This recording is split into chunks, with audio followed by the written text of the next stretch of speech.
Hey everyone, this is Mishima Yuki, and you're listening to Raw Dogs. The Phantom Thieves might be out there stealing hearts, but the Raw Dogs are here to grab your attention.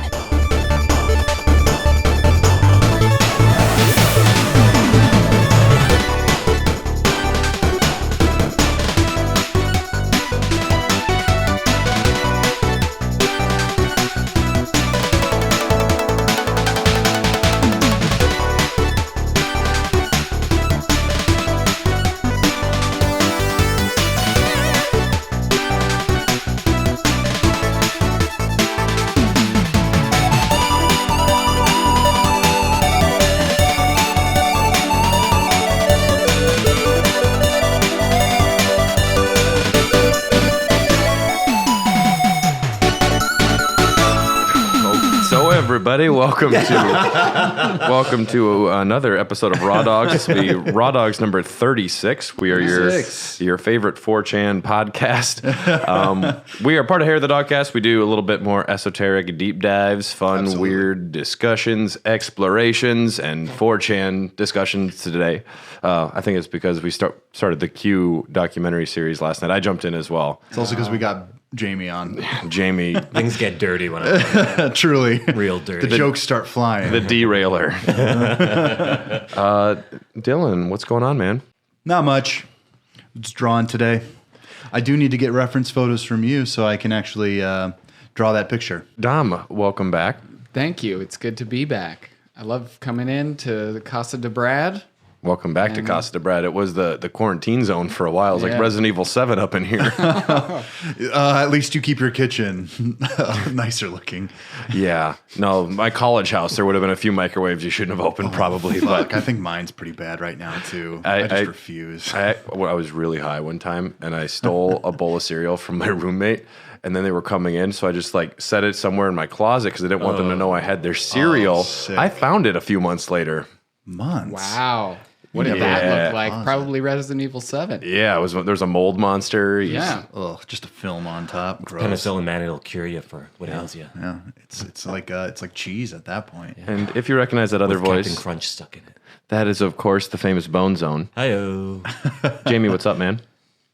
Just killing it, man. Every day. Killing it. Killing it. You got a house today. Yeah, Bought a house, man. Got the big keys. milestone. Got the keys. It's pretty killer right by the lake, man. Yeah. It is very nice. I was very thanks. impressed. Yeah. We'll be spending a lot of time there. We will. You'll be getting Jeeves, your butler, around that time as well. So Quite, we'll have the proper service. We'll have the port service come around. Yeah. Have a couple cocktails by the drinks globe. Big wingback chair. Yeah, exactly. Pipe room. So we are here today to have a discussion where we're all extremely prepared for once on this one. Oh, we all are, yeah. Yeah, we're going to be discussing the PlayStation VR. Before we start, though, let's thank our Patreon supporters, our executive puppies, the producers Brian Ward, Tyler Keller, Killer Kip the Killmeister, and Rai Kristinek. Y'all are wonderful, and we appreciate you. Love you guys. And yeah, so the PSVR is a very fun, bizarre little piece of technology. VR in general. Yeah, because you hadn't played it at all before, right? I had never done VR until Brad actually showed me one night after a recording, and I was just blown away. I had maybe done it in a mall once. I guess that could have been like a possibility, but it's pretty jarring the first time you actually throw one of these things on. Well, the PSVR has a lot of great points, but there are a few downsides as well, which we'll probably get into. And one of them is just you've really got to get that thing exactly right for your focus. Otherwise, it is abysmal because it's already kind of hazy as it is. It's mass market stuff, right? Yeah. It's designed to sell, not be so specific like an Oculus. And yeah, what's nice about the PSVR, I mean, it's not the highest tech. It's not the best looking. It's not the most powerful, but it is the most approachable for the average consumer. And most people, a large number of people, aren't PC gamers, but the PSVR, apart from the 7 cords, I think it is, and the breakout box and the setup, apart from that, it's much more approachable. Don't forget the eye. You need the eye. The camera. Yeah. Yeah. So, unfortunately, to just let everybody know how much of a basic bitch I am, the reason that I was the first one that got the VR out of us here, and it was almost specifically because I wanted to try Skyrim in VR. Oh, sure. Yep. And same reason I got the Xbox One was because the Skyrim mods were a little more plentiful there. I have Skyrim on many things, but I was able, I picked up the PlayStation VR. I want to say it was back in 2018. And when did it come out again? I believe it was 2017. Well, development and release, it was codenamed Project Morpheus. First announced 2014 at the GDC. It was released October 13th, 2016 at the price of $399. And Without the eye. it came with the camera. Oh, no, it didn't. No, the original one came with the camera. Really? Yeah. For $399, that's not bad. It came with the camera and 2 Move controllers. Man, I should have gone in on it then, but... It's maybe better that you didn't get in right away. They did release like version 2.0 of the original PSVR, which had some quality of life improvements. The original one actually didn't have headphones built in. It had like a little headphone jack that you would have to like use your own headphones for. Oh. Yeah, which that's not as good. I think there wasn't too many other differences though between the hardware besides that, other than it just worked a little better. Yes, released 2016. As of January of 2020 was the most recent numbers I could grab. 5 million units sold. So that's nothing to shake a stick at. Yeah. It's not used by everybody. No, it's still kind of a sleeper thing, but there is a lot of really cool experiences to be had on the VR, and a lot of shovelware and some real garbage. All of it's still kind of fascinating, though.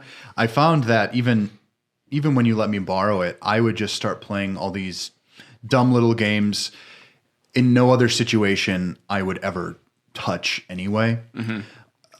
Just to see how they dealt with the 3D aspects and what I could actually do, because there's a real novelty to it right off the bat. And I guess it's such an obvious thing to say that this is kind of a next level experience. It's brand new. I mean, this is the first time there's been a few other like really sad attempts from consoles, but this is the first like we are going in for VR and we mean it. I mean, I've played the Virtual Boy. That's the pinnacle. Oh my god. Oh yeah, that was a great system. I love the red. It's so brilliant. It doesn't hurt your eyes, which is really great. Wario Land on that, very good. To this day, I still see a little Mario with a tennis racket burnt into my retina. That's pretty good. Everywhere I look. It's like a ghost Mario at the edge of your vision all the time. You just wake up from a dead sleep going, ah! It's me. Tennis ball flying at you or something. And set. So, yes, I had purchased my VR, and then I met both of y'all. We got super jealous, man. Yeah, and I was very excited to have, like, anytime a friend came over, I'm like, want to see the VR? Yeah, and I have, every time someone comes over to try it, I always wind up taking one picture of them, like with their mouth open, looking around, because it's so funny. It's a bit of a brag too. It's not something that, it's not just that it's expensive. I think a lot of people just wouldn't take that dive. I think that it's a bit more like the PlayStation 4 itself. By itself is a luxury, and then on top of that there's this, and I think for some people it was just a bit of a bridge too far. Your average gamer might not even be that interested. They play their games for the social aspect, so they're playing their COD Warzone or anything like that. Well, yeah, what I think most people are gamer-wise doesn't fall into, I want to spend an extra $400 on a console I already spent $400 on. Yeah. Make that a real investment. Yeah, because it is a big investment, and it's impressive technology. I was very happy with it. Which one of you wound up getting it first? It was me. So after we went to Bernhardt's for the first time together, which was the first time we hung out together, and you invited us back over here, I saw it on your DK barrel, and I was like, "Is that a VR?" And you were like, "Yeah, put it on right now." And then we not only did I try it, Sarah, my girlfriend, tried it. Oh, yeah. And she kicked my ass at Rush of Blood. Oh, she's good with guns, though, in real life. Well, she's from Texas, so yeah. And immediately after, like, leaving, I, like, woke up the next day and I was like, I think I want to buy one of those. So Yeah. I just saved up some money, and around my birthday, I bought myself a VR, and then invited. Did I invite you over? Or did I just send you a bunch of videos of Sarah playing it? You sent me a video, and then I already wanted one. Right. I didn't get the opportunity to try it here because we were having a bottle share, lots of people. I thought, no, I'll wait. You don't But want to then be as the soon- one dork just Bingo. sitting there. I don't want yeah. to look like the Star Wars kid, flinging my arms around, like high kick. But then as soon as you sent me pictures, I turned to my wife and I'm like, I want one. And then the next day I ordered one and went to pick it up, and it was great. Mm-hmm. Yeah. They were rare for the first year, I believe, because they kept running out of people buying the cameras. Yeah, the camera, I remember the camera was really, really hard to find. Yeah. I forget. So I convinced both of you guys to get the VR. There's one other person I convinced to get the VR headset. Was it Josh? No, I was bartending, and it was one of the Milwaukee Brewers. Like, Oh, really? big buff dude, like huge muscles. He doesn't play with them anymore. I forget his name because I'm not a big sports guy. But Right. Jose I'm Canseco. not going to know either. So. no, he was Even if you did know, I'd be like, oh, cool. Jonathan the Rocket Baseball Steam. insert name here. Eric Thames. But I convinced he was just in just having a beer at the brewery, and I was like, dude, you gotta get that VR. And he's like, for real? I was like, yeah. And I was chatting with him for a little bit, and then I gave him my card. I'm like, you need anything, man, let me know, because you're a cool guy. You're a sports dude. He has that baseball money. And then, but he texted me a picture of his VR set that he got like 2 days later. And then I texted him, dude, I just saw a guy play Punch Out blindfolded at a game convention. He's like, cool, man. And he didn't text me again. Yeah, that's what I've had that happen. Yeah, when I try to talk to people about That's a things. tough break, man. I was like, please hang out with me. Be my friend. Some other things about the VR before we just start gushing everywhere. Ew. So it requires the headset, the little breakout box, 6 cords, and the camera. The headset is a 5.7-inch OLED panel with display resolution of 1080p, capable of 120 frames per second. 9 positional LEDs are on the headset surface, so the camera tracks where the different lights are, and that's how it tracks your head, 360-degree movement. Can process 3D audio, which is very cool. And yeah, the Model 2 integrates stereo phones into the headset, and that one also allows HDR pass-through when playing on a 4K TV, on a 4K TV. So the controllers, you can use the regular controller for a lot of games because it has the light at the end. So I guess like the real puzzle for most games is, how is your VR going to work? How are you going to move? How do you interact with the environment? And I think that's like most of the problems that the games, the first generation of VR are going to have, because man, there are some promising games that just fall so flat, and some games that play it safe that I think made the right choice. But yeah, so the regular PS4 controller has the light bar. Wild that they planned that into the PS4 from the beginning. Yeah. Because everyone was curious about that light bar. They're like, what the fuck is this thing for? They even gave you options later. They patched out the fact that you could that you didn't have to have it on technically. Well, even the Move controllers, going back to when they first created it for the PS3. iToy for the PS3, they specifically said this is technology for PS3 and moving forward. So I think obviously they already had that in mind with the big lights on it and everything, because the tracking technology of the Move controllers is exactly the same lighting tracking technology as the headset. So the PS3 Move controller, that one also had like an analog stick. No, didn't? Those are the only ones. The only difference, actually, I gave Dom my old ones. Yeah, the only difference is literally the cable that plugs in the bottom. Yeah. Is that for real? It's a piece. It's PlayStation 3 cable instead of a PlayStation 4 cable, and that's the only difference. Okay, because I know there was a certain controller that Golem fans were very disappointed in how it moved, and they patched in a special PS3 Move type controller that I want to say it had some sort of an analog stick on it. I could be wrong. I mean, mine don't. I wasn't a PS3 boy myself, but yeah, besides the regular PS4 controller, You have these really nifty move controllers. I don't think they're nifty at all. I think these are abominations. But They work. Nifty's generous. nifty. I guess They work really well for some things. Yeah. I mean, I used them for a couple things. Yeah. The trigger feels nice on it. It's ergonomic. I think for not if you owned a PS3 and you went into the Move controllers, there were some okay games on PS3 for them. Mostly rail but shooters. as soon as you upgraded to PS4, those were sitting in your closet for like a couple years. PSVR comes out, it's like, this is fantastic. I can finally actually use these properly now. Yeah, and the first thing you did with them after you pulled them out of your closet was give them to me so that I could use them. That's right. Yeah. What would you guys call this button that's in the middle there? That's the move button. That's the move button, yeah. and this is the trigger. Yeah, so you got one for each hand. It's got the X, square, triangle, circle, move button, and the trigger. I don't know why they didn't put them like they are mapped on the controller. Like, Yeah, 'cause when X you're- should be at the bottom, circle on the side. Right. There is a 'Cause when little you're- nub though, so you can without looking. The X at has it. a nub, yeah. That's, I mean, but that's still like when you've been playing video games that have it in that like Definitely, diamond yeah. shape, So and then this- you get that, you're like, I don't know which one the square button is. I just know that it's usually on this side. Yeah. So it feels kind of weird that it's a square instead of a diamond. Yeah. And it's got nice big puffy balls at the end that can be any color. Like, I don't think the colors make a difference for the game, but it's mostly just helps the camera track. So well, it's usually an orange color. you'll and I see think you'll that see pink, maps you'll see Yeah. red. something. I've gotten purple and blue as well. Yeah, Yeah, Just I all think we've different all gotten colors. purple and blue balls before. People had a field day making fun of them. I just remember article after article I would be reading, like 2013, just like, look at these dang things, huh? The lollipops. Yeah, they're super functional with the ball at the end. They don't look super cool. No, and people were like, what are they trying to like step in on the Wii's turf?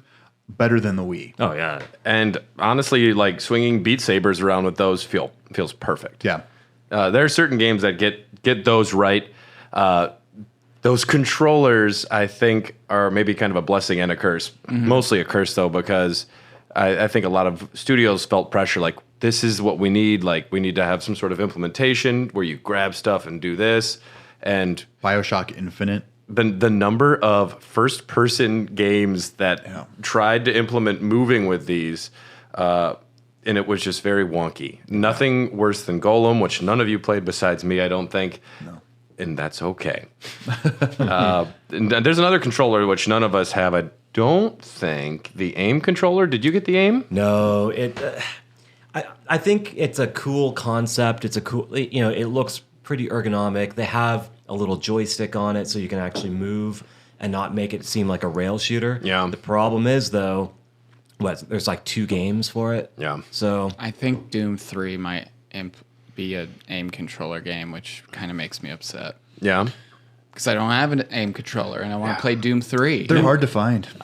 They're expensive too. Yeah, Like it's- $100 even a if pop. they were easy, I don't know if I want to spend $80 or whatever they you can get it like $74 used on Amazon, like good condition used. Yeah, so but it's still expensive. to play 2 games. Yeah.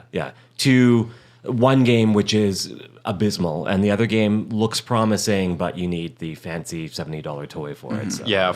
Farpoint is fantastic. it looks great. Yeah.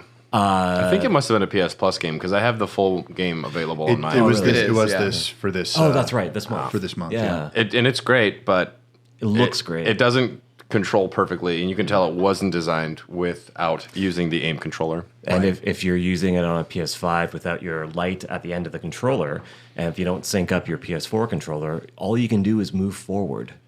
Yes, and that is some wonky movement because they haven't figured out movement yet. Yeah. But speaking of movement, there's another peripheral that I don't think almost anyone is familiar with. I was surprised to find it. It's listed on Sony's website. The 3D rudder. For boating. Oh, no. Is this the thing you put your feet on? It used to be called the Dutch rudder. And sold it's like a little thing you put your feet on and you like rock it forward or to the sides to like do movement. And it's sold separately for $120. There's a large list of games that have functionality with it. Nothing I've heard of though. Right. Like almost nothing that I even recognize as far as games, and it's got terrible reviews. So when do you course. have when that came out? Is that to like compete with the Wii balance board? I think this is newer. I think it's maybe like a year old or so. I would be very happy to try one. I would be very unhappy to pay for one. Right. It's not Sony Direct though. That's like third party, right? I know Sony has it. Their logo really? on it. Oh. Sony was it. They didn't create it, but someone else did, and they slapped their logo. Okay. You can use their logo for it. Well, do you think? Well, I'm curious as to how it would be implemented and what games could actually use it. I bet there's like a snowboarding game that probably can use it. But Skiing would be good. Even for an FPS, so that would be great. If you're using something like the aim controller or just your two move controllers aiming guns, just to lean your feet forward. Or if you alternate to walk. your feet. Yeah. I look stupid enough in my boxers, let alone having a rudder that I'm like rocking around. Yeah, on. that's true. That's true. One other peripheral I was able to find because I'm like, what else is out there? They have like they call it the long stick handle extensions for Beat Saber. Essentially, you attach your move controllers and you make it into a Darth Maul lightsaber. So you definitely would turn into break the Star shit. Wars kid. But you that's that is the full transition to Star Wars kid. How do you even play Beat Saber like that though? You'd have to be doing You'd have to be really fucking good at Beat Saber. I think it's you have to play easy mode and probably yeah. That's something that I usually would never advise for games. Like start at normal. Even if you're great, like generally normal is where people should start unless you're very comfortable with a certain franchise. But with VR, there are certain times where it's like if someone's playing Iron Man for the first time, I'd say just do easy. You'd much rather just get through the levels than have to play certain stretches again because you got confused. The movement takes a while to figure out on that one. It's a confusing game. Especially when you're leaning forward and it looks like you're like skiing. Well, okay. So this is something I wanted to talk about. Setups. Like I always generally like my computer chair swivels. And it's great for most games. I bring my swivel chair in there, and then with certain games, you can you're just turning on that, which is really great. A few games ask you to stand up, but I always like to have my sitting swivel chair. Yeah. Now, what do you guys generally play? I do a swivel bar stool, so no arms to get in the way. Because certain games, if you're sitting in a cockpit or something like Blood and Truth, where you got to holster your guns and everything, if you're sitting in a chair with arms, all you're doing is hitting the arm rest every time you try to put your gun away, and then you shoot yourself in the foot and all the bad guys hear you. Hilarious. I just had a regular old chair, and I was annoyed with Iron Man because it forces you to stand up. This guy didn't. No, I bar stooled it, man. And to me that would ruin the experience. Well, the range, I guess the range that moving around, but I have a regular old chair. There's no swivel to this. And I was just like, really? I gotta fucking stand up? And I did, and I thought it was all right. I just... I don't know, just for the immersion element of, like, the way Iron Man is, like, standing up when he's flying, it felt really cool to, like, turn and, like, be doing that. To me, it sucks standing for, like, 6-7 hours, but to me, it was integral to the experience, and that's why I was thankful for the long load times for sitting. See, go ahead. I take it like a little bit further. I typically play completely naked. It's better immersion that way. You really feel that you're that. If we need another thumbnail, you can do Jamie in like a bathrobe with his dick hanging out in Iron Man gauntlets. That'd be fun to draw anyway. And I don't even need this podcast for that. Draw me like one of your French girls. Well, and Dom, you take in a bathrobe with their dick hanging out. I take immersion seriously, Dom. Dom's a fucking nerd. I saw the vid. It depends on the game. Yeah. Most of the time, I'm just sitting on my couch. But if I'm playing a game where I'm flying through the air like Iron Man, I will put my ottoman out. I will get everything else out of the way. I'll put a fan in front of my face, and I will jump off a cliff and fly like there's no tomorrow. So this guy, just for the listeners to know, Dominic sends Brad and I a video of him playing Rush VR.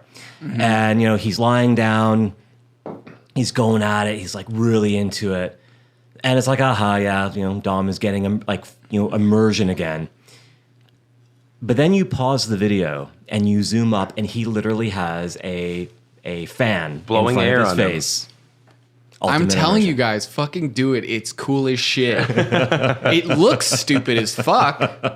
But when you're in the headset and you feel the air flying past you and you're just going past trees and mountains, it feels incredible. I guess you take a $6 game and turn it into a $60 game doing that. Part of the VR experience is your complete loss of sensory, of your surroundings.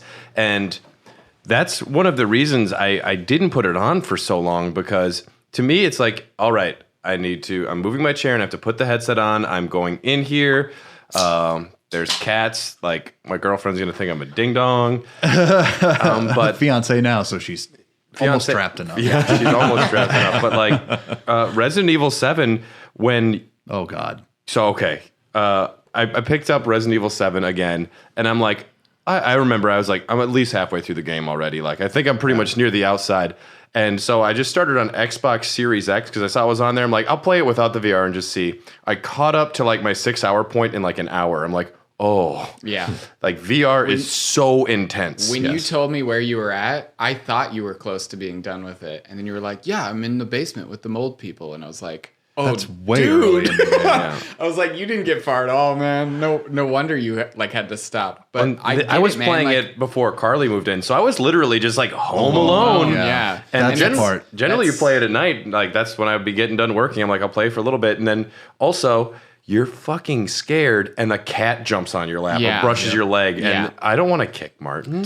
Imagine having 5 animals and just which the dogs are always next to me. And so when they jump up on the couch and I feel that, I'll freak out. But when I don't feel it and then they're just start rubbing on me, that's especially when Indestructible Jack or whatever his name is right in your face. Jack Baker. Fucking intense. When I first got mine, even just like the kitchen demo, even though, it's nothing, but the scare factor for people that jump easily is there.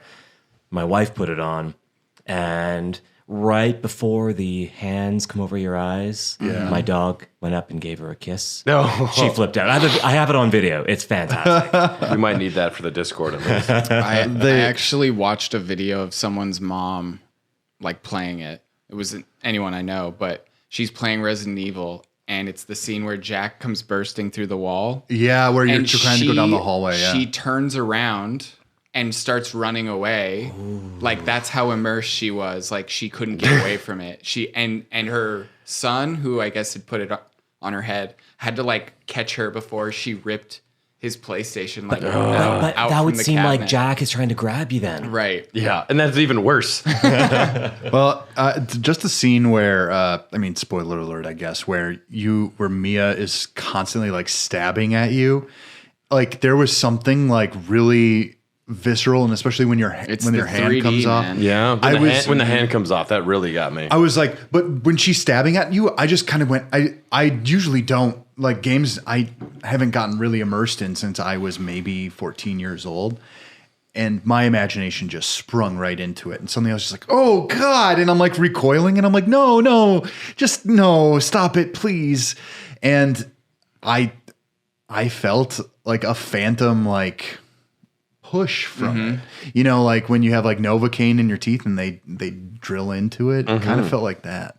Well, it's you're actually perceiving 3D, which is if you have bad eyesight in one eye, you're a little fucked here. But you have 2 separate lenses in there, which there's some really cool technology going in there. I used to work at a movie theater, and just the way 3D cinema, the reason like 3D movies sometimes look a lot dimmer is because theaters aren't putting the images bright up enough, because you have to have 2 images. So you have to have like twice the brightness, and then you only see one in each eye. Right. But they're projecting both up there. But you're perceiving in 3D. And even something like Skyrim, it's just so baffling. Like Lydia, you turn around, she's just standing there wanting your dragon bones. And you're like, you can just like, she's there.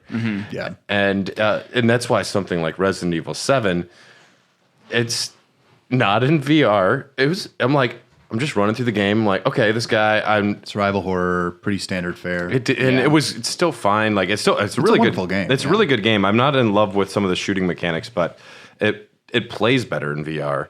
And certainly it's the mood factor is just amplified to the 20th degree. Well, it's still one of the best looking games that's been made in the past 10 years.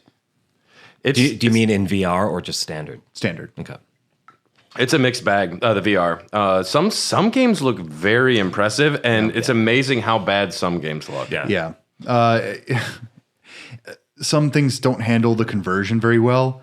For one thing, I think Skyrim did it very well. They obviously spent a lot of money on getting that into conversion, and I was impressed with some of the things they did with it, especially with the Move controllers. But there's also this really strange uncanny valley in Skyrim that I never got while I was playing it standard.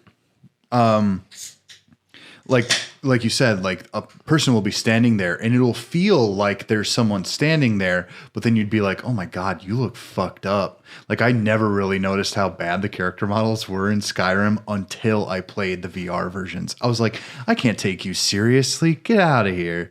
And so I was just the world's biggest asshole. I think one of the things, if they make a game dedicated to VR, there's nothing else to compare it to. So even if it's a little bit fuzzy, as long as you're immersed, I have fun, but it's the tack on VR modes, which can sometimes be a little bit less than stellar. Right. I will say with Skyrim, just the act of walking through a cave or like walking in a house and just, I always cite looking at ceilings in Skyrim because it's something you never do when you're playing in the regular mode. But like I find myself looking up and just seeing the rafters and seeing what's going on up there. And it's perceiving 3D space, and it's so much fun when you're actually going through locations. And just the simple fact of just talking with random people in cities, I wind up paying a lot more attention to them in VR because it's strange. It feels like you're talking with someone or you're listening to someone with really bad voice acting. I haven't tried Skyrim. But come back. Do come back. But it's definitely one of those ones where it's like, that does look cool. It looks like they actually implemented. You let me borrow it, and I was like, I can't play this because you would have gotten too into it. I would have gone balls deep. We wouldn't have seen you for like a month. And my girlfriend was just about to move to Atlanta, and I was like, if I dive into that, it's going to be Persona 5 Royal all over again. Yeah. So initially when I played Skyrim, I found the Move controllers to be a little cumbersome and stupid. They still are. And then I moved over to this. But recently I went through and played, and I'm like, I got to play for a while with the Move controllers. And I've gotten so much better at dealing with them that I was able to do a lot of the movement. Because they do a thing where you're like, you have one controller and you kind of like lean it forward or lean it back to like move directions. And then you have like turn left or right. And a lot of games, they have there's so many extra settings in most VR games where it's like, do you want to snap 45 degrees, 90 degrees with this button, or you can turn it off and just like have it hold, and you just like the camera turns with you. And or I'm like teleport mode or whatever. See, and I can't. I don't want teleport mode, and I don't want the visuals to snap. I need it to be a smooth, fluid turn. Because otherwise, it's just like my head's getting jerked around and the immersion is so broken. I'd much rather have to deal with something else than anything like teleport. I think that's why the joysticks on the PSVR 2 or whatever they're going to call That's going to be so much better. Yeah, it's going to God, be what so an rad. improvement. Well, we actually recorded at Tom's one day. I can't remember for what episode of the Dogcast that was. Yeah. It was one of the ones where you were on it, Dom, and we played Half-Life Alyx. Oh, fuck, that game's so good. And one of the things I immediately said was like, oh, these controllers are so much fucking better. Like everything about them felt like more substantial. The dual analogs. Right. Yeah. I had never held them in my life before. And remember how you were like, the controls are like, you just push the button and then put the thing in your backpack. And I was just, okay, boom. And just. It happened. The next thing I know, I'm pulling a shotgun out from my bag and I'm just running down. And I was like, holy cow, this is great. And I can't wait for that sort of. I'm glad that they're taking all the things that other VRs are doing that are working well and finally implementing it into something. Well, and I think the thing that they have to get away from is the light sensors. I think that's what's because once you're out of the most camera, and you don't know because you have a headset on. Well, have you guys seen the latest patent filed by Sony for next gen stuff like VR. Oh, where you can like scan an object and then you can like use that object as a controller. Yeah, like in the patent like a banana, sketch, you mean? it's a banana, right? So the camera will map where your buttons will be. So, that has potential right there. That's absolutely fascinating I to would me. love to play with a banana. Oh God, I would. Or an apple. A dildo. Oh man, don't get me Could started you imagine? on the dildo. Yeah. I mean, these already. Yeah, they're a little phallic as they do it are. for me. The one game where the Move controllers I thought was implemented well, Sure. and this is like kind of earlier game, only made for VR, was Blood and Truth. The movement was very rail shooter like, Yeah. where you hit a button. It's not jerky. Your character will automatically move here. It'll automatically move there. But I thought the grab and use controls were really well laid out. For anyone that hasn't played it, you're like this secret agent man. It's actually very cool. It makes you feel like you're 12 years old. You're in like gun battles in a car. It's so immersive that you There's, have to like, reload your parkour gun. elements. in Yeah. that. Oh yeah. Remember when I gotta was getting through that game, Yeah. just like slapping it around, you're- and I was holding. You didn't need to, but you could hold them. Hold one like a gun, Yeah. and then your other hand would be free. Yeah. And even though this is also a gun, you were You have to stabilize. constantly like stabilizing your gun with your other hand, and because you're holding the other controller, it looks like you're doing that on screen. And when you do that, it makes it easier to see through Less like sway. the sights No, of yeah, the gun. aiming is actually quite hard because you need to line up the sight perfectly. Sure. If your hand is a little bit askew, you're not going to hit the guy. Well, and real gun. the thing is, when you're holding a Move controller, is like to hold it most like a gun, you're kind of tilting the controller at like an angle, have and to, it's yeah. not straightforward. That's why I think an aim controller would be super slick. But that's awesome that Blood and Truth has you like stack them to That's kind sick. of get Yeah, a like better. But not only that, you're like if you have like a machine gun, you need to stabilize with your other hand, like you're holding the gun. Yeah. that. You're picking locks, so you're grabbing. Your little toolkit will pop up in front of you, bloop, Yeah. and you grab your lock pick set, and you're sitting there. You're picking a lock with both Move controllers. The immersion in that regard is killer, but unfortunately, because the Move controller, to the point of the new PS5 one coming out, it doesn't have your analog sticks. All they would have had to It's do was rail put shooter-like. fucking analog sticks yeah. on these controllers, and it would have been saved the day. such a quality of life Right, improvement. and they probably would have sold like hotcakes too. I don't know why they didn't just like wherever that move button is, just add it. Yeah. Be like if you Or just instead of the PS button right there, Yeah. just put an analog stick. Honestly, yeah, that would have been a game changer for me. Just even, I got spoiled by playing on Tom's Oculus.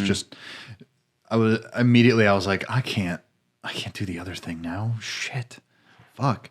Yeah, I think that this was meant to be a budget friendly thing to begin with. Totally. Absolutely. So I can't give it too many knocks. Like if I were to review it, I think one of the few things I would actually put against it is maybe the fidelity in some games.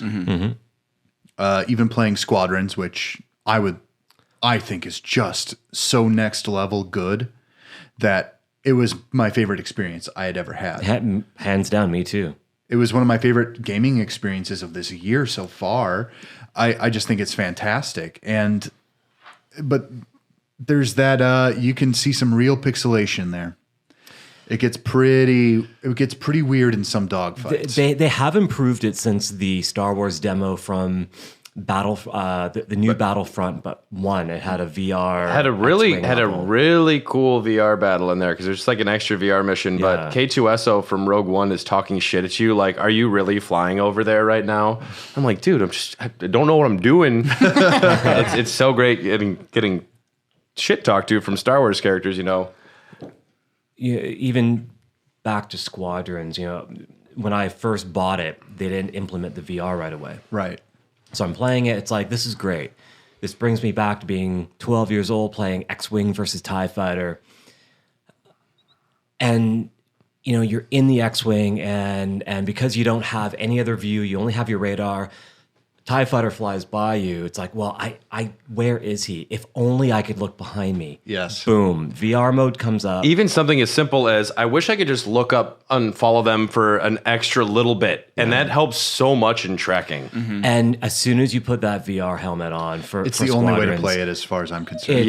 It's great. Absolutely. Yeah. And not only that, they finally brought in the B-Wing. And that even sitting in the B-Wing cockpit, and useless, but you can have your big turret go all the way around. You move it around. The base of the ship, yeah. I am so disappointed, though, that they didn't include the Millennium Falcon in some way, because I want people to realize that the cockpit is actually at the very front right of the ship. And how weird would that be to, like... It would suck. Because, you're going to fucking fly into a meteor. For sure. It'd be very funny to see that. I think the second Rogue Squadron actually had the Millennium Falcon, and you could go into the cockpit. But that's right. That might have been Rebel Assault. I can't I think really remember. I think they might have had you go back into like third person for a lot of it though, so you're actually able to just see the ship rather than the cockpit. And whenever you were in the cockpit, I remember quite vividly, it didn't have any crash detection on the side. So when you were in the cockpit, that was your ship. Oh, so they didn't make it cheating. that realistic. It is technically cheating. Yeah. There is such one thing they got right above anything else, because I'm like a little art nerd for it. I think it's the atmosphere of the cockpit, but also the assets surrounding it, like the skyboxes are so good in this game, and they actually shift a little as you're flying around. It's not just one static image. You're actually like seeing things in the background very far away move as well.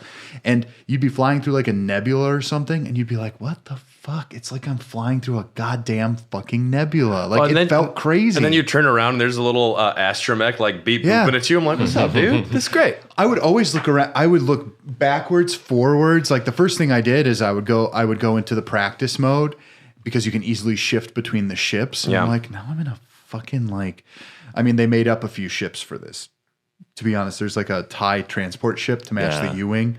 Which I'd never seen that before, unless it was in the cartoon series Rebels. I was surprised at how much I almost preferred using like support ship missions sometimes. Like having those like big ships was a lot of fun. Yeah, they're cool. Yeah. There's something really interesting about them. I just love zipping around. I found myself leaning more towards the Imperial. Really? Well, the characters were better. That guy Shen, who was just like, I broke my neck like 6 times. The mask doesn't come off anymore. Yeah. And I was like, this guy's so cool. He's so hardcore. And then you go over to the Rebels, and it's just like mostly generic people. And then there's the one Basque or whatever. Like, I forget that race, but like the lizard person who was. God, I wish I remembered. I used to know that off the top of my head. Yeah, the only one that I was like super interested in on the Rebels. But yeah, that game was interesting too, when that's like tons of representation, just females everywhere, a lot of different races. And there's just like one casual comment that one of the Imperial, like the dude, the leader makes. He's like, when this is all done, me and my husband are going to try and settle down somewhere. I'm like, fuck yeah. Like, it's not pushing the front. It was just a nice little comment. I had to even like Google it. Like, did I hear that right? Because representation in Star Wars is a thing now, but and even just creating your own character for online, you can make your character however you want. I wanted more. I wanted my character. More options, I wanted my character to be seen in some of the cutscenes more, because I made like who I thought was a pretty cool looking dude. Mm-hmm. And then also the Rebels, as we found out, everyone just chose the same like white dude with a bad mustache. Kylo Ren. That's Kylo what Ren. I had, because I wanted Adam something Driver. close to myself, because I really wanted to feel I wanted the white guy, because I wanted to live you're a the white fantasy. guy. We all want to be Adam Driver secretly. Oh no, he looked better than Adam Driver. Adam Driver schnoz. I don't get that.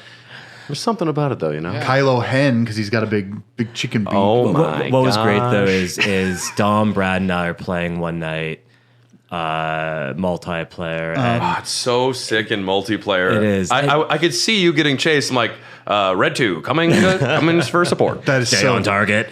You can get a Stay team. on target. We need to get a team of 5 of us together, and Yeah. just to be able to fly around with each other. And they have besides multiplayer where you're playing against fucking aces, you can also just do like missions against some PvE. So Yeah, and you can do like co-op missions too. which I'm like, that sounds more some of the speed, but yeah, it's amazing how good I got at the game. It took a while, because there were still moments where you get like confused, and the way the 2 thumbsticks work together, I don't know if it's ideal, but you figure it out eventually. So that control scheme is very akin to any Battlefield game, any EA FPS. Yep. As soon as they introduce planes, Yep. So I found that first time playing Squadrons, I still couldn't get used to it. In Battlefield, I would always rearrange my controller to better fit. But as soon as you put on the VR helmet, it just made more sense for some reason. Yeah, and I liked that you could just also all power to thrusters, all power to shields. That's just like X-Wing versus TIE Fighter back in the day. And it was fantastic. Between before every mission, you just go and customize your ship, and you're like, all right, these weapons are cool. I know I'm a bitch. I need extra shields sometimes. But the dice right here. Well, and that's something you didn't get if you didn't try the multiplayer at all. No, I didn't. Is you get like points, which fuck EA and their points, but this one was actually like, I want to play a few more missions because you get to customize your cockpits. You can get like a little Yoda doll to put up, or a little like hangy TIE fighter up in your cockpit and customize it, or get like a little hologram Emperor, which I'm like, that bobbles his head. I'm like, I'm into that. I knew it was going to be a temporary experience because I was borrowing it, and I'm like, I'm not going to get like highly invested in this thing. Like, I'm going to enjoy it, and then it's gonna pass on.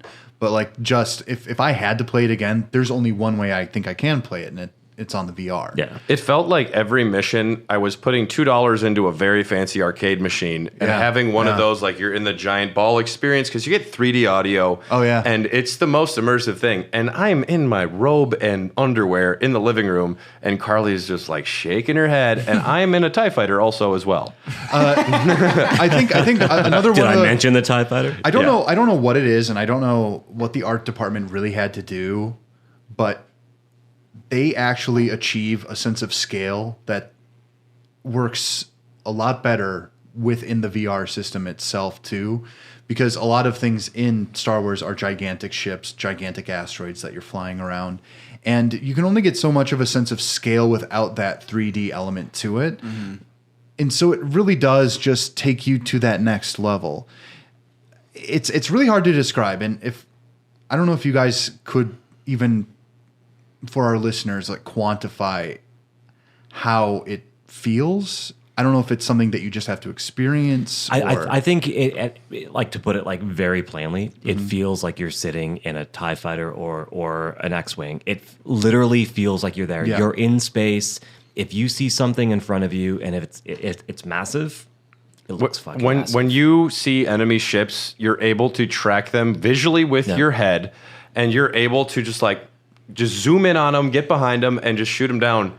It's slick, and there's no feeling like it. And I don't think I could go back to doing any sort of dogfighting games without this. Well, have you tried any of the other dogfighting games that are out there? On the VR? Mm-hmm. I did the Eve Valkyrie demo, which was spectacular, and I guarantee if it wasn't for Star Wars, I would have been like, this is amazing. Yeah. But after Star Wars, I'm like, this is really good. Before Squadrons came out, I used to play a lot of No Man's Sky. Mm-hmm. That one isn't really, that one isn't really, it's great too, because your move controllers you control that took me out of the game instantly. Oh, I loved it.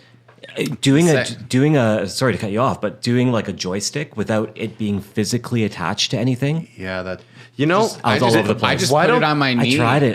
They put it on my could knee and let it go. With something like this, they could just make like a stabilizer and like it could plug into the bottom and click in, and then turn it into a joystick. Right. Which seems like it'd be a much more inexpensive. Buy flight sticks. Yeah, and flight sticks are expensive, but I have seen people's PSVR setups with like Squadrons. You get a $150 one. They're like, yep.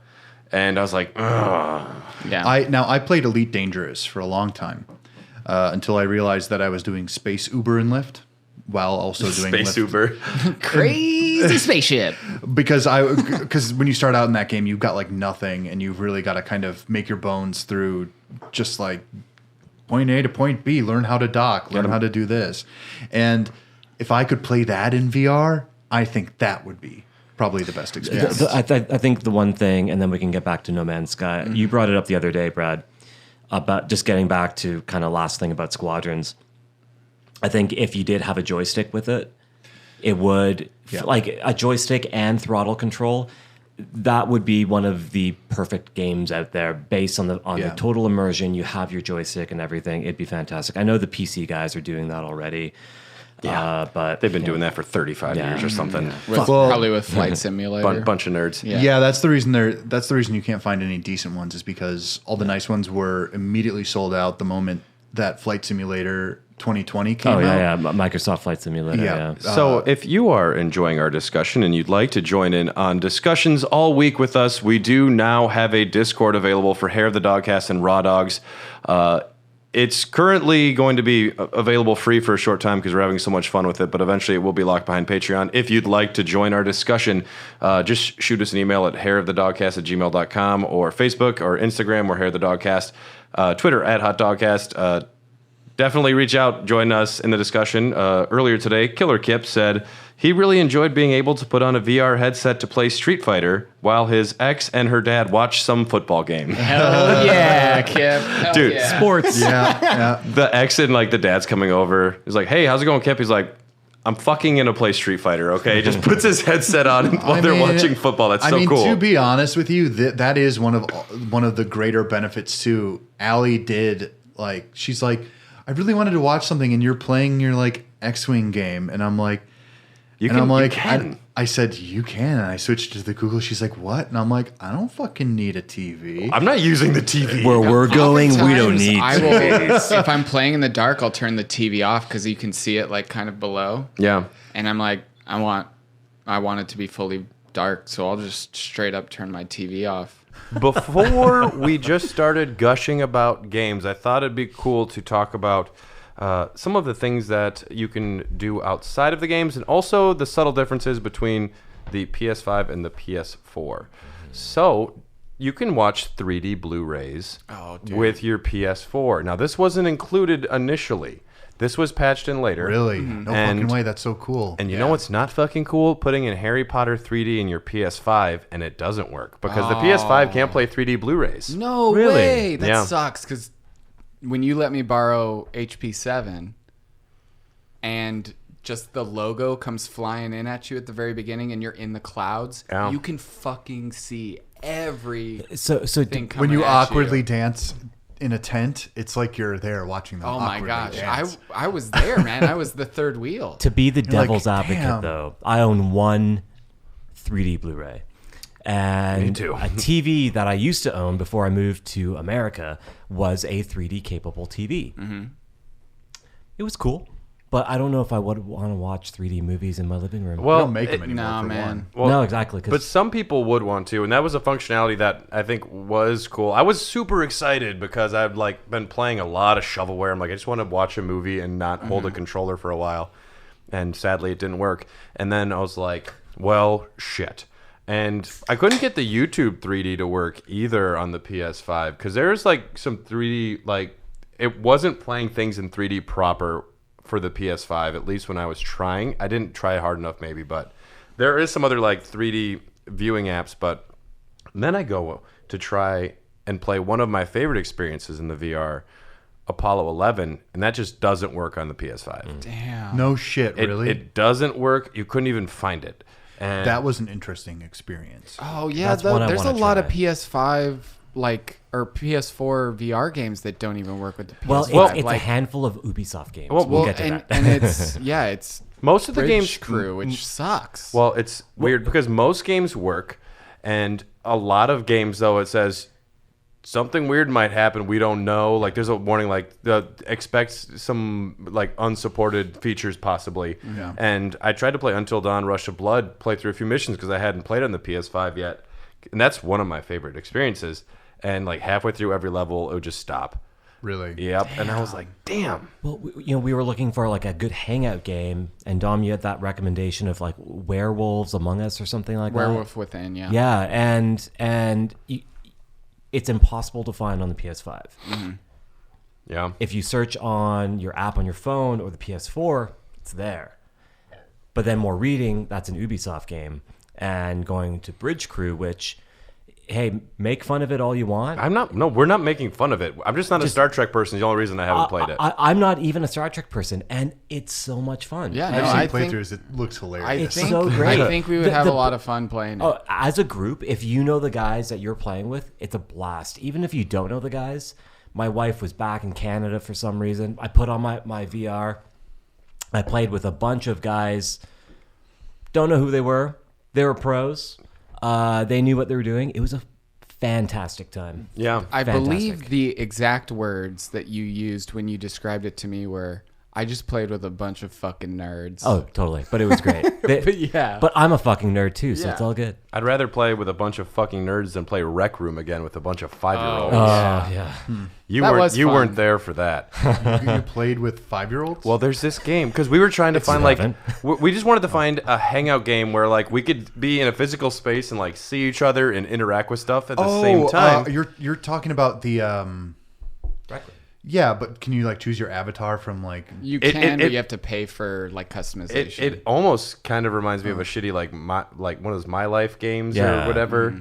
And they look like fucking RuneScape graphics. Yeah. Those can get pretty funny. Well, if you have the right people, then it's hilarious. So I was able to get it going first, and all of a sudden I'm in like this open like social club, and there's just like kids running around like screaming at each other and like lifting their hands up and taking pictures. I'm like, I was like waving at someone, and then we high-fived. I'm like, this is pretty cool. And and there's a lot of, and then some guy, like eventually Dom gets in there, and some dude comes over, and he brings a 6-pack, and he just starts taking bottles and like shoving them down his throat. I'm like, what is going on? I think Brad was like, I need a beer, and it's really hard to drink beer in this headset. And somebody just came running over and slapped. We were trying to play ping pong and just slapped this 6-pack on the ping pong table, and we were like, dude, what the hell? And he's like, drink it. And all of us start pounding beers. Everybody just comes running over and starts pulling beers out of this 6-pack and just like dumping it on their head. And that was the first night of me connecting my VR to my PS5, and like a moron, syncing the Move controllers, I accidentally logged in on one of the controllers to the wrong account. So playing that game, Dom was playing. He couldn't move. Yeah, one hand, could barely move. So, I still had a good time though. One special note for PS5 users, if you haven't made the jump yet, the PS5 camera will not work with your PS4 PSVR setup. You actually have to order the adapter for the PS4 camera, but the new PS5 camera will not function with your VR. So you actually have to get a special adapter, because it used to have its own unique port for the PS4, but now it just has to be plugged into USB. So your USB is going to have like your headset plugged in, your like camera plugged in, and there's one other USB port on your PS5, and I have a hard drive hooked up, so I can't charge controllers with all those other things hooked up. Here's a workaround. As soon as I realized that, went on to Amazon, got a USB-C to a USB B or A converter. Yeah. Plugged it right into the front. So I have a hard drive connected as well. Oh, so is that what that is? I thought that was the adapter that you were talking about. I'm very excited that they're talking about PSVR 2. Yeah. There's like one cord. I'm like, oh my God, because even just the look at this fucking thing. Well, and just the thought of like, I'm bringing this over to Dylan's house. Luckily, I still have the numbers on all the cords, and it's fairly straightforward, but still, it's like, here's a 7-cord system to hook up, and also you have to find like the right setup for it, which once you do, it's super slick. The one good thing that Sony did do though is that they're giving away the adapter for a limited time. I don't know if you can still get it for free. I think you'll be able to get it for as long as you want. Yeah. I got 2. Like they randomly sent me 2. So let's fucking just gush about some games here, folks. Hell yeah. Any games anyone specifically wants to talk about right away? Should we just go in alphabetical order? Oh, Jesus. Well, there's... Okay. By us or by game? Well, let's just go... Well, and a lot of the games I've played aren't on this list, so I might just... Accounting Plus. Yeah, there you go. Have you played that one? No. I thought you were joking when you put that, so I had to Google that. It's like, it's a real game. No, it looks cool. It's done by Squanch Games. Is that Rick and Morty? Yeah, Justin Roiland. Oh, fuck. It's made in studio at the studio where they make Rick and Morty. I believe it's Starburn Studios, the animation studios itself. And this is kind of a division. Justin Roiland famously was an early adopter for VR, and he's pretty damn obsessed with it because he's kind of this antisocial weirdo in real life. He's a hardcore. He's the reason I started playing Witcher 3, because I listened to an interview about him talk about it, and I was like, this game sounds cool. So I need to get into it. The training, like even before you start, the guy's like, hello and welcome to VR. And there's like a basketball hoop you can walk over, and you just start shooting hoops. He's like, almost. Nice. You don't make it, and he's like, I don't care. here's the trophy. And you get the trophy no matter what. And it pops up. He's like, I don't even care. I love you. And then you have to, before you move forward, he's like teaching you how the move controls work. And it's like, here are 3 dank Rick and Morty memes.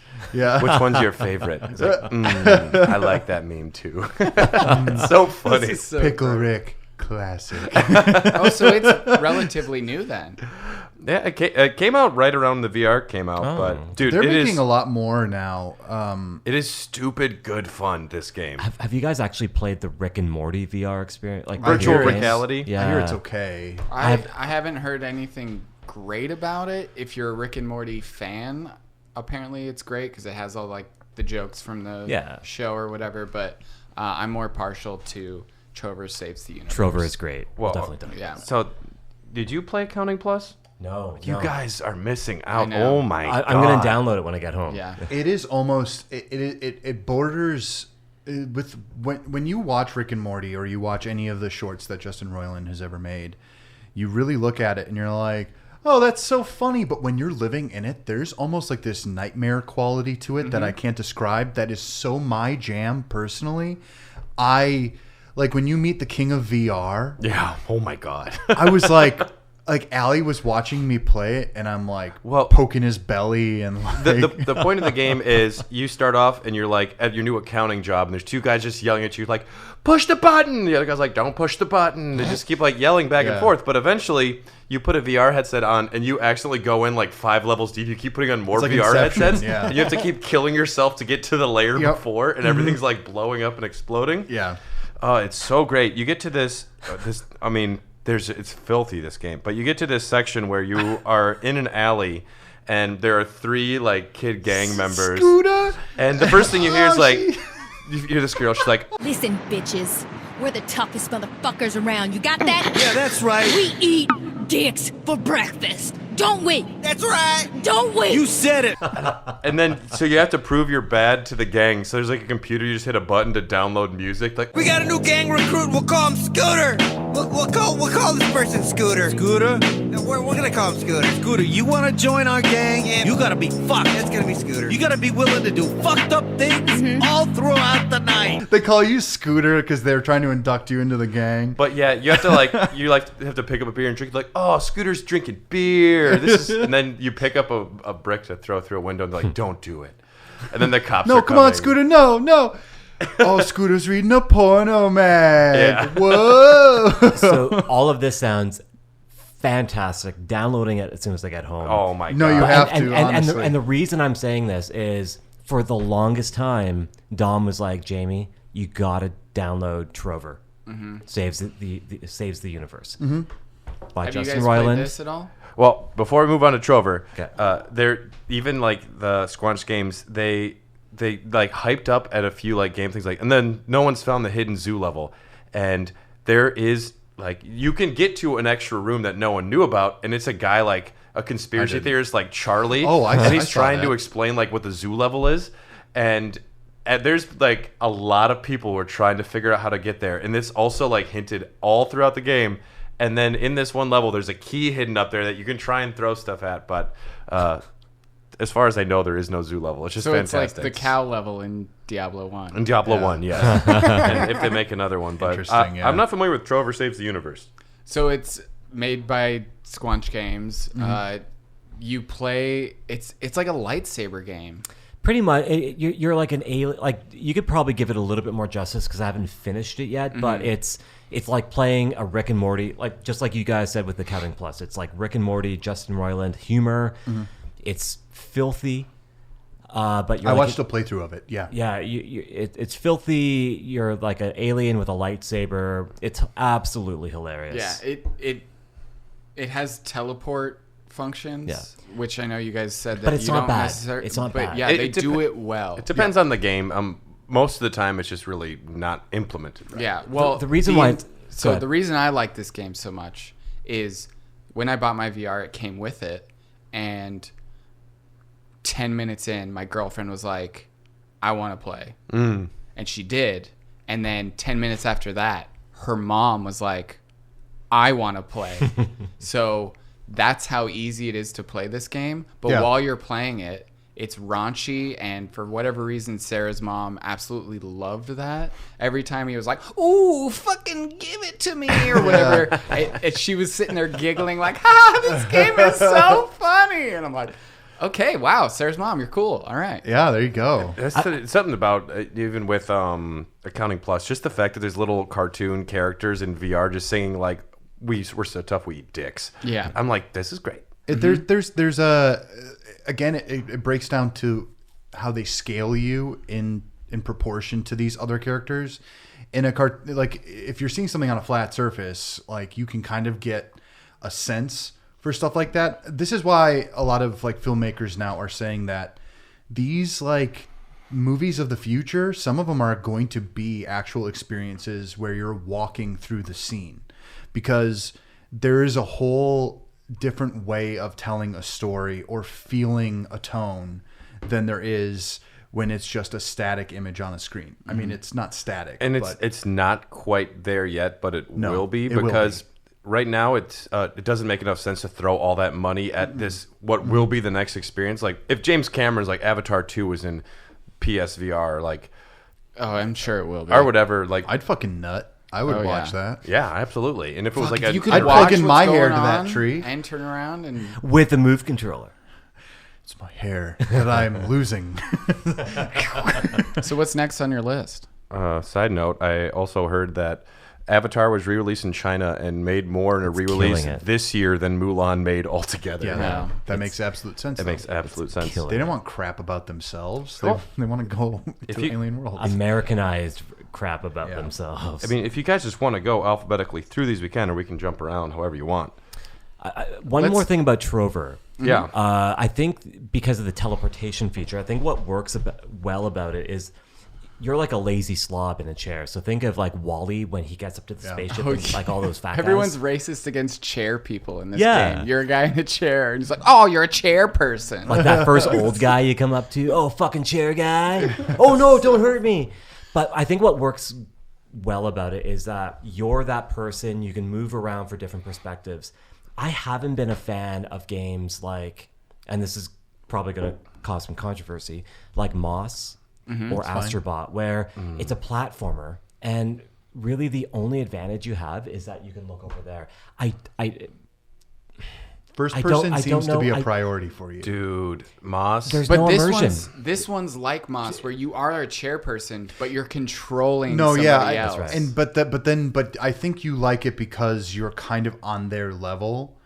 It's maybe the like aspect. top down aspect.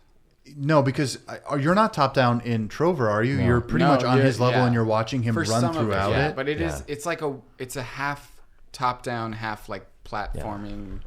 You're in it instead of being a camera somewhere. Wow, that makes kind of sense to me. I really liked Moss for what I played of it. I think it looks like a great game. My wife played it. I watched it. I think it looks great. Mm-hmm. I don't think it has to be VR. I think it's pointless. I think it actually does. I think Moss is one of the best experiences on the VR for me. I was riveting. I was blown away by the story. And what makes the VR important is, I think, like, it's great looking at the dioramas, being able to like look around a puzzle and have to figure out ways you interact with it and your character does. But it's also just having Quill, your little mouse character, your little female mouse, who speaks in sign language to you and says thank you and does all these great things and looks for high fives, and you reach out to give her a high five and she dances. It's so great. But you get the perspective of like this small mouse, and you see the castle off in the distance. And I don't know, I was so charmed. That game is just endlessly charming. I was blown away by Moss. I agree. It's very charming. I just don't think it has to be VR. It doesn't have to be, but I think it was worth being in VR, because I think the thesis of it truly is that you're in this, like Brad was saying, this miniature world, and the fact that the camera is so far above, it's meant to make that seem so minuscule. I think the immersion quality actually helps with that, and I don't know. I think it's a perfect thesis for what a lot of VR can be. That's not like a first-person shooter or I'm trying to think of something else. But It's first-person- a go ahead. platformer with a new camera's perspective. Whereas, I mean, most platformers is going to have either you're following Mario at a certain one, or you can like turn the camera around. But this is the camera scrolls for you. This one, it comes in and it goes out, and it is. I don't know. I was just so taken aback by how beautiful the game was. Like just the fact that the narrator is doing all the voices for the different characters because they're just animals. There's a frog that like just thinks you're a piece of shit, but she's doing the frog voice too. And then there's that big like. Did any of you beat Moss?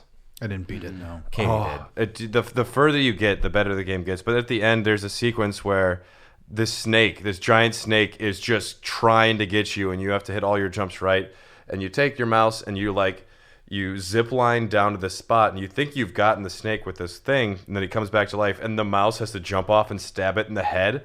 And I'm like, it was amazing. And at the end of the game, they say like. But the mission's not like your quest isn't done. There's going to be more. I don't know. It is pure fantasy in the best way. Great platforming too. I don't know. I've never had an experience like Moss. It could function outside of it, but I wouldn't want it to.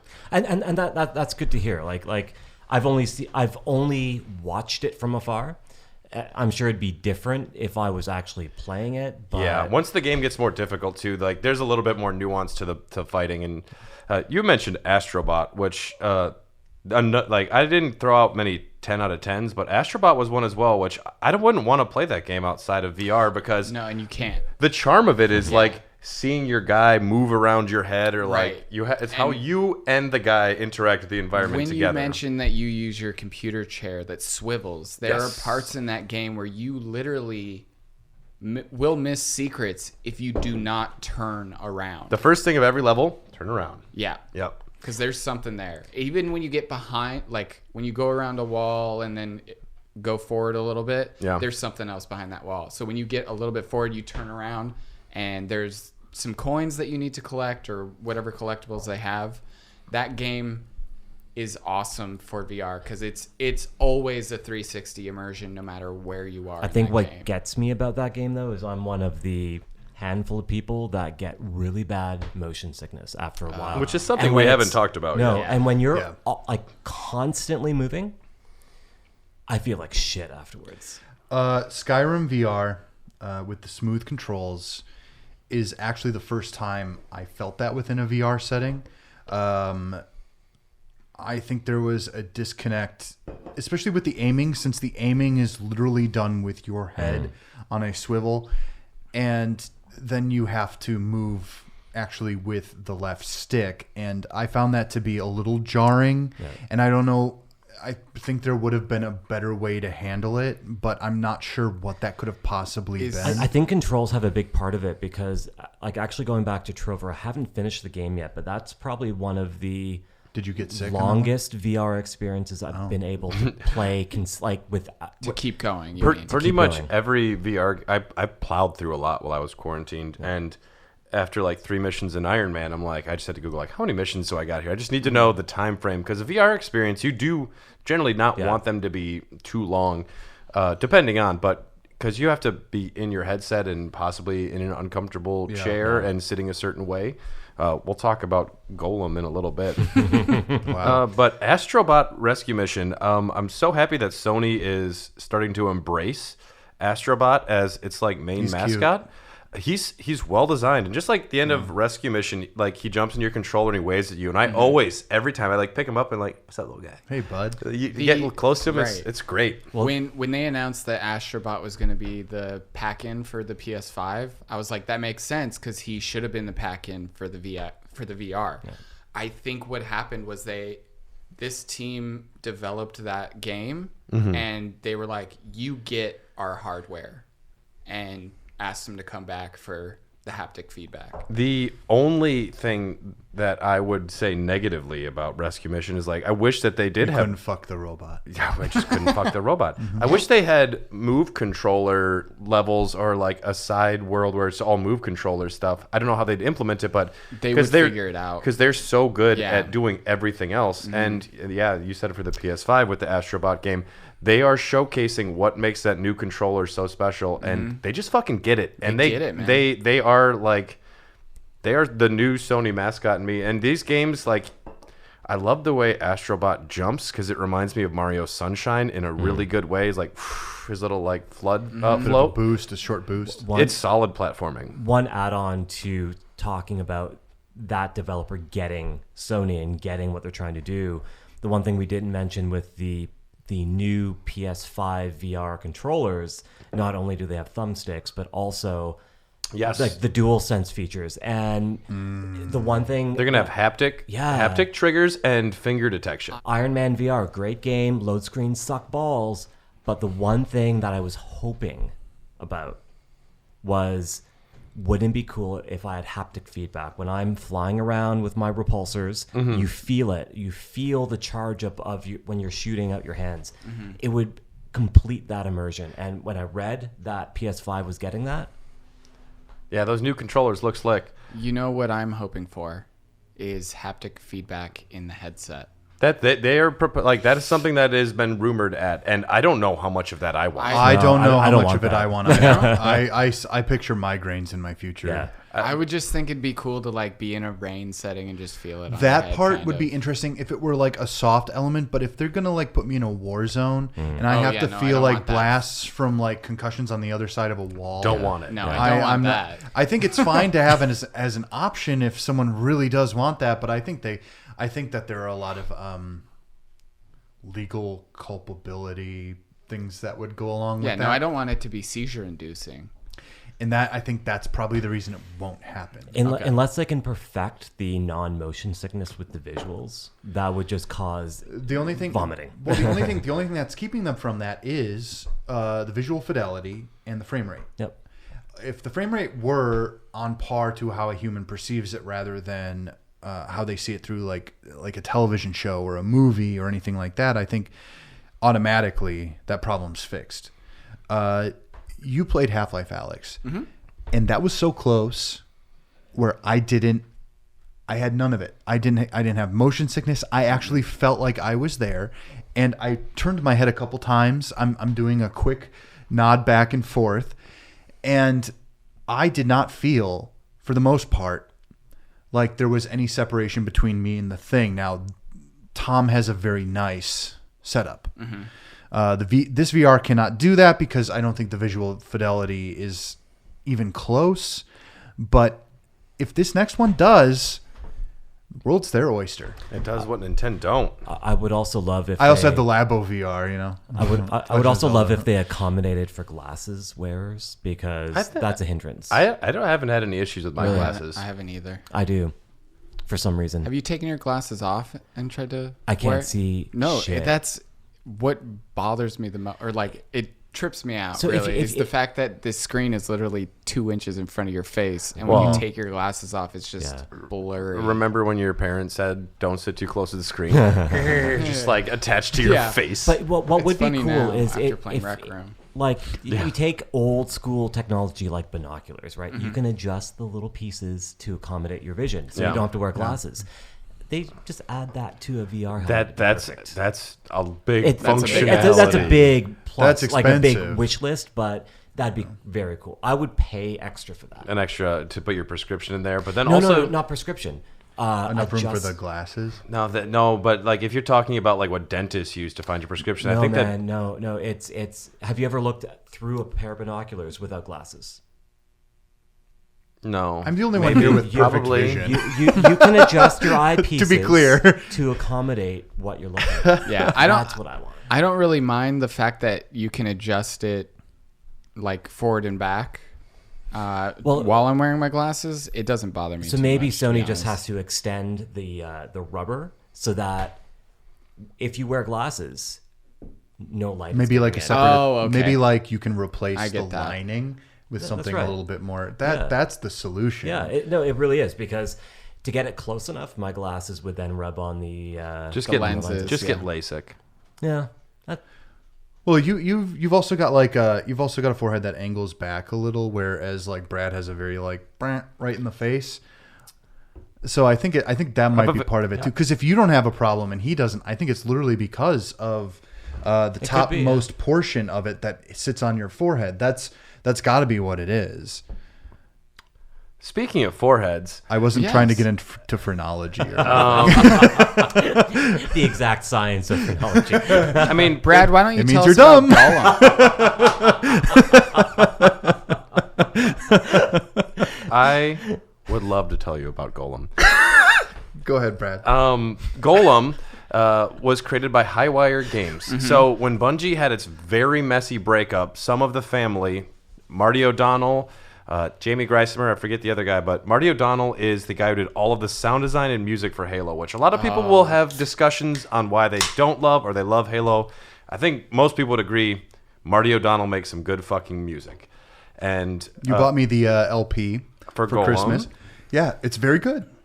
Is that like all of Halo? No, of Golem. Golem. He has the Oh, Golem LP. Okay. Yeah, So- Brad got a few things on sale. He also bought me the Celeste piano collection. That's cool. Ooh, that's nice. It's wonderful. It's very good. I'd love to keep talking I about relaxed that, but please, I feel like we keep going back to Gollum. Well, Golem is something I was extremely excited about because this was like right when they were hyping up the PSVR. They're like, and PSVR exclusive Golem was one of the flagpole, like huge titles that people were talking about. It was supposed to come out early on, and this thing got delayed, and eventually people were like, is this even going to come out? And I had quit paying attention to it because I bought the VR and it wasn't even out then. Eventually Golem does silently and quietly get released, and the music's really good. It starts off with like 15 minutes of story, which is whatever, I'm fine with that. I can deal with that. There's some scenes setting everything up, but the way you control your movement is you lean forward. Now, can you describe what perspective this game is in and how it works?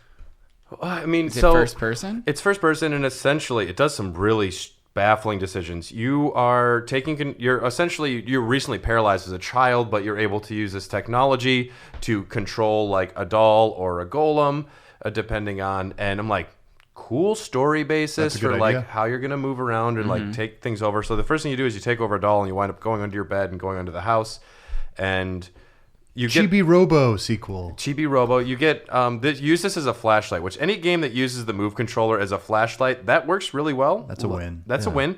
But to move forward, you lean your head slightly forward, and it doesn't have to be a lot.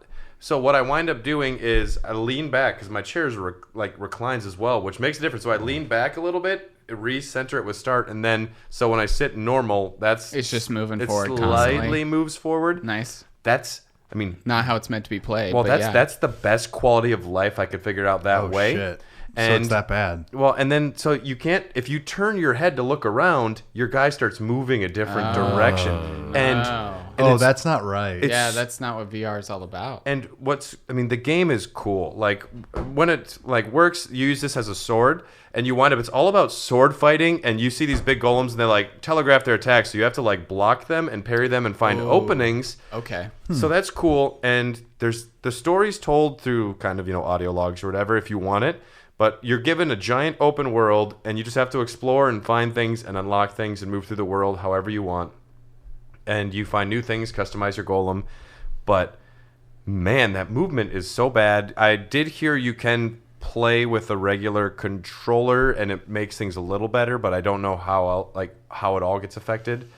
But if you're not incorporating movement... if your main thing is about a paralyzed boy who can only move based on... Paralyzed girl. Sorry. Yeah. A paralyzed person who leans their head forward and to the side, if that is the way it's supposed to be controlled, that's a part of the immersion. And without that seems a little... It is the... there's... Out of the games that I thought had high quality that were games worthy of being called like a AAA nicer title or whatever... had the worst movement out of games that I was excited about and wanted to play, because leaning forward or leaning backward, and you can't one of the greatest things in VR is you can move forward and look left, and you can't do that without moving forward then moving left. And I don't know, that's the worst. Right off the cliff. Because this one has like preemptive sword fight mechanics. That's the same game that I also sent you guys a video of me playing. called Until You Fall. Oh, I've never heard of this. No, this one's great. Tell me about it. It's a roguelite, roguelike, or there are roguelites and roguelikes. Okay, I'm not kidding. Well, this one you play as this swordsman. Okay. And you basically just go like level to level to level to level to level and last as long as you can. Is this a until first you person die. or third person? It's first person. And so each level is obviously progressively harder and harder. You get you gain more ether as you go.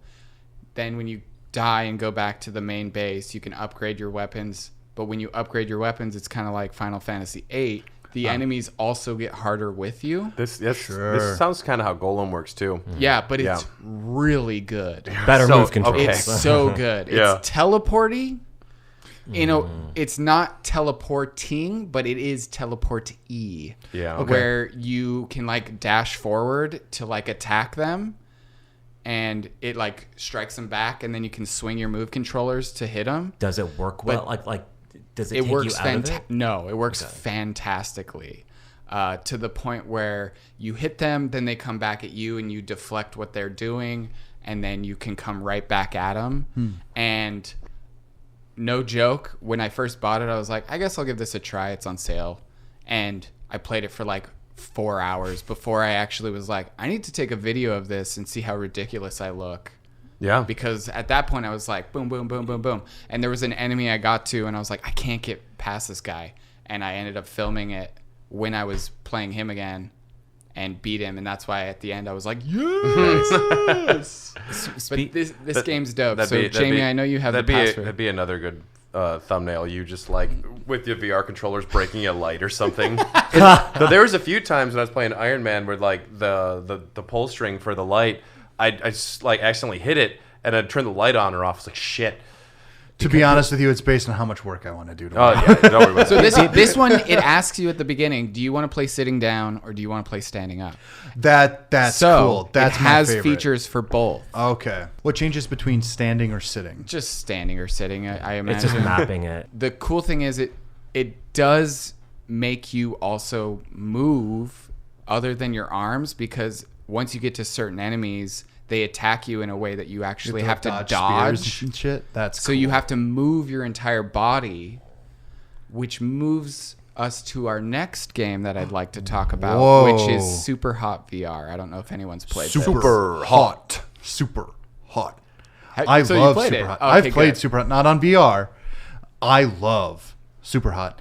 Super Hot VR is dope because in the normal one, you move forward and it starts moving, but unless you're turning your head or whatever. Right, but you move your body at all in Super Hot VR, and it moves. And so when I have to try this. Yeah, dude, it's so good. So when the bullets are flying at you, you actually move out of the way. Like you can see the bullet flying past, and you can see them fly. It's so much better in VR. It's one of those few games that's better in VR. Yeah. Wow. It is fantastic. Because I love even the standard. I have it on the Switch. It's not meant for the Switch, by the way. I bought it on the Switch because I'm like, I want to play this on the go. I've played it 3 times. But I did have it on my PlayStation 4 when I had a PlayStation 4. And I fell in love with this game almost immediately. It's one of those games where I showed it to someone like Matt. And immediately Matt was like, oh, you're like you're fucking John Wick. And I'm like, yeah, that's the point. You see something, you throw it, you fuck shit up, you gotta get a little creative with it. It's so good. Have you ever played it, Jamie? No, but it's not the same, but it does remind me of Blood and Truth. You would like Blood and Truth, actually. Oh, I know I would. Yeah. I know I would. There's a future where I do have like an Oculus. I don't know about a PSVR 2. Yeah. I have to wait and see for that, but going back to like sword fighting, have any of you tried Vader Immortal? No. I have looked at it and I'm like, ooh, a nice Star Wars experience. I bet you hold a lightsaber and you pwn some children. Is it good? If you're Vader anyways. Master Anakin. Jamie just like step. Fuck you. See, what are we going to do? I'm a big Star Wars fan, so as soon as there's a game that allows you to like Become- FPS lightsaber. It's intriguing. I don't know if it's good, but I don't know. So you had mentioned like with Until the Fall, like I don't know what this is. This is a cheaper game, and I thought I would try it out.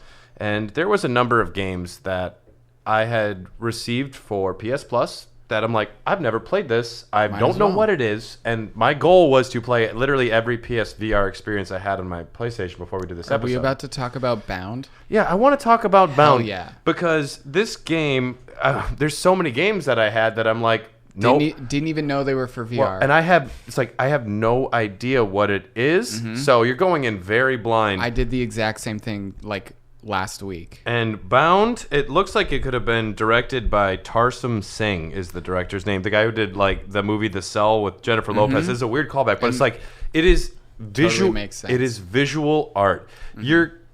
Your character is like a dancing. She's a ballet dancer. And I don't know if I want to say people, but like you're dealing with like strange beings, and you're being sent on a mission, and the world around you is reds and whites and lines and colors everywhere. It is like going into a beautiful hallucination, and it was honestly one of the most beautiful, confusing experiences I've had in the Very VR. Surprisingly amazing. Yeah. is the way I describe it. I need to try this. Tarsum Singh is the thinking man's Zack Snyder. Ooh. And Dylan's like, yeah, because Zack Snyder fans don't think. as soon as you mentioned No, Tarsum Singh, I gotta try this. We're not moving to Justice League. You stop it. What I'm going to say, I'm not even going to say anything about Justice League. What I'm going to say is I admire Zack Snyder for what he is, but he should be directing music videos and not movies. Did you try Bound at all? I played that non-VR. Dude, VR. Dude, VR's cool. That game shouldn't be like, if it's possible to play VR, it is the way to play. I thought it was gorgeous. Imagine that world. You're a pregnant lady on a beach, and then is that the one I'm Well, thinking of? you're a pregnant lady on a beach for a small point. No, I know, but that's what I'm saying. Then you have like this cool thing where you're a ballerina on this like constantly evolving kind of polygonal world. Imagine that polygonal world in VR. I should have. Well, Directed by Tarsum Singh. It's happening. no, yeah, I actually I liked it when I played it. Just that I like playing artsy fartsy games. I'm an indie boy at my This heart. is the artsy fartsy Yes, game. I know. Oh, dude. Quite, yeah. Yeah. It's a fairy tale. I know that. So It's really cool. I gotta like to try. try it. Just based on the guy that made it, because he's so. When you his beat movies are. It's not made by him, but it reminds me of his Okay. visual style. So Okay. the It's way definitely it's not. played, you actually you click the joystick to change the camera angle. So depending on which direction you hit, so you're running with the other joystick, and then you get to a certain point, and you have to change the camera angle yourself. So it catches up to it when you click it. So you could run as far as you want, but once you click it, you can click it to the left, and it'll be like a left camera angle, right camera angle. So you are basically directing this video game in which way you want to look at it. And one of my favorite things was because that's the aspect of it. When you beat a level, you like jump on a ribbon and fly to the next level. And beautiful. Each time you can change the camera angle, and you can see yourself like dancing down this ribbon rather, and just watch her fly past you. And just, you can keep watching her, or you can click it to the next camera angle and just let it take you into this world. You know And that- it's so good for how much it was sitting on my PlayStation, and I didn't even know it was there. Didn't even know it was there, or that it was a VR experience. Yeah. Yeah. That reminds me of the old PS3 game Flower. That would be sick in VR. Yeah. no, that was a PS4. It was a launch. It originally was on PS3. Was it? Yeah. You're actually, they you're right. ported no, it to PS4. No, you're right. Yeah, but they enhanced it for They PS4. enhanced it, yes. Yeah, I like Flower a lot. It was great. Just the description of this game just reminds me of that. Very flowing, very just beautiful, right? It's experiential. Yeah. One of the I've always been a fan of these kind of like artsy fartsy games. Honestly, we should do an episode on them at some time. Dylan, do you like artsy games? That's what we would call it, artsy fartsy games. We would literally call it artsy fartsy games. Do you like artsy games? Yes. Okay, just wanted to double check. I'm just going to repeat that till the end of time, actually. And we are coming to the end of our episode here. We're going to keep talking about the PSVR, and it's going to be at least exclusive for Patreon members for a little while. It might be permanently, depending on how long we have to talk. But we still have to talk about Iron Man to a bigger extent. Yes. I want to talk about Static, Kingdom Hearts. Oh, God. Did you try that? Doom, VFR, and a lot of other things. I want to talk about Titanic and Apollo 11, but if you want access to part 2 of this episode, it'll be available to our Patreon members at the $3 tier. That's all it costs, and we have a lot of part 2s that are locked behind that. They might be available to you at some point down the line, but it's cheap, and join us on Discord because we would love to have you. And if you are tuning in for the first time, thank you so much. We appreciate you. Write a review if you have a chance. Tell your friends if you want to. Tell your mom. She might like us too. And if your mom's cool. If your mom's cool, she will. Mm-hmm. We're on Facebook and Instagram, Hair the Dogcast. We are on Twitter at Hot Dogcast. And yeah, check us out on patreon.com. We're part of the Greenlit Podcast Network. All those shows are amazing. Been listening to Chat of the Wild a lot lately, and those guys are awesome if you are into Zelda games. Amazing. They still find ways to talk about Legend of Zelda, and it's not boring. Like, they talk about the same thing, and it's not boring. It's astonishing. They're great. So we are going to end this one, but we're going to just say what our favorite VR game is, each of us. One, like, just the title. We can't talk about it. This isn't the best, but this is your favorite. Jamie, I'll have you go first. Squadrons. Resident Evil 7. Tetris Effect. But the best one is Squadrons. This has been Raw Dogs. Thank you so much for tuning in. And yes, for you Patreon puppies, part 2 is coming.